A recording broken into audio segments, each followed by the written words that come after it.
Oh, guilt, yes.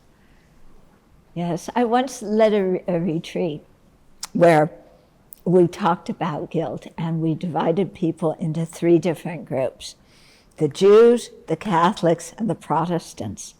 And we discussed guilt in our individual groups. And then at the end, we came together and shared reflections. And there was, at the end, we were wondering, well, which group has more guilt?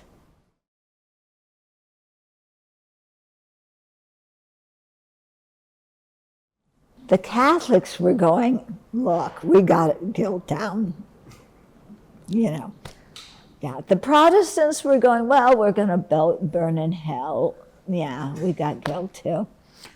And the Jews said, look, you guys don't know what you're talking about. Yeah, the Jews are the specialists in guilt. Okay, are you Jewish? Yeah, so am I. So you know, it's there. It's part of the culture, isn't it? Yeah.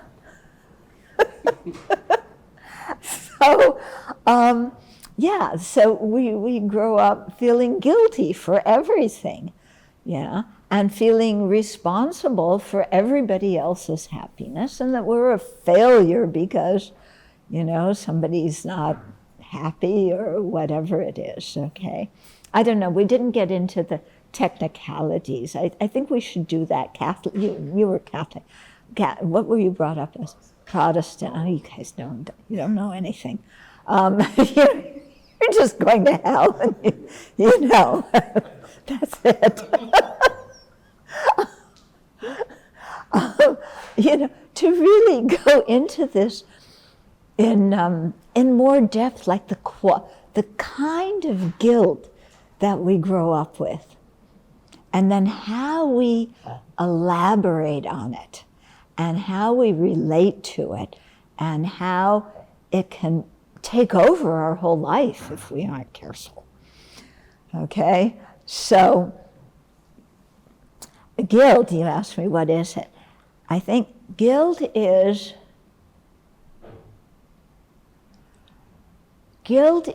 blaming yourself for things that are not your responsibility.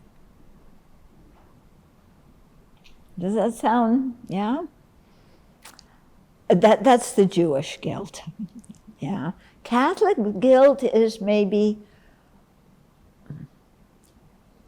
feeling shame, like you're completely, like you're worthless and you can't overcome it. Yeah, we're sinful by nature and we can't overcome it. Okay, that's Catholic guilt. Protestant guilt, what is it? Yeah, you got to be saved. Yeah. You're sinful. Yeah. But you can be saved. But it's difficult with that. Yeah.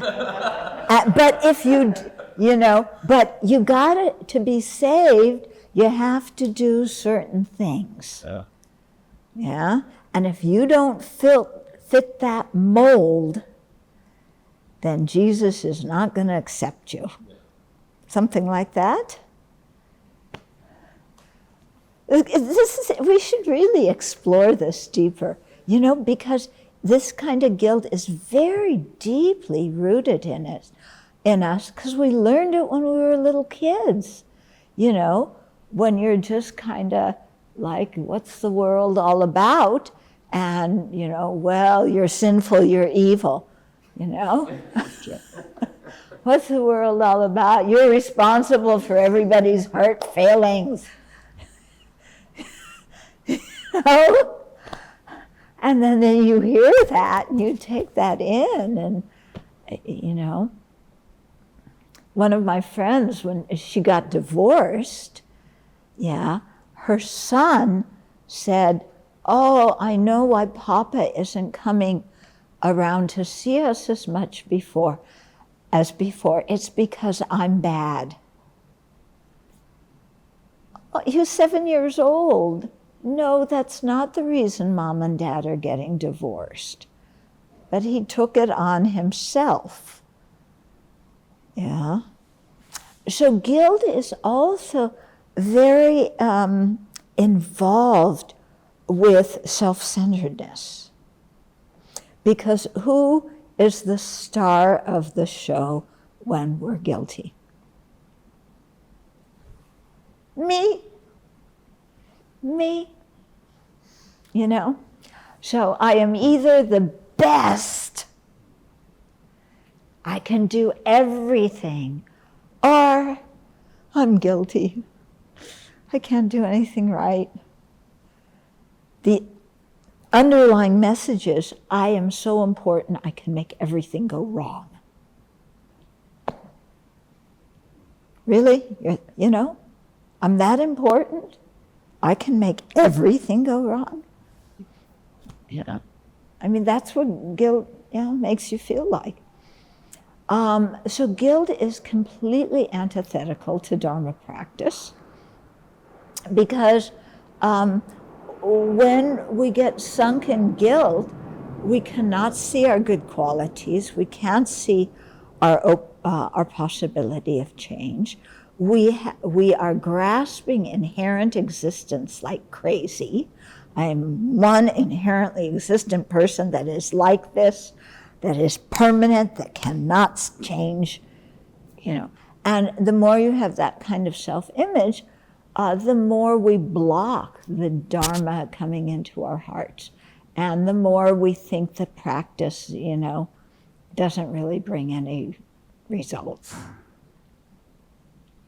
Yeah. So guilt also, self-grasping, self-centeredness. Yeah. And it just puts us in we dig a hole and then we go sit in the hole and we decorate our hole. So it's my hole and it's rotten and I'm sitting in the middle of it forever.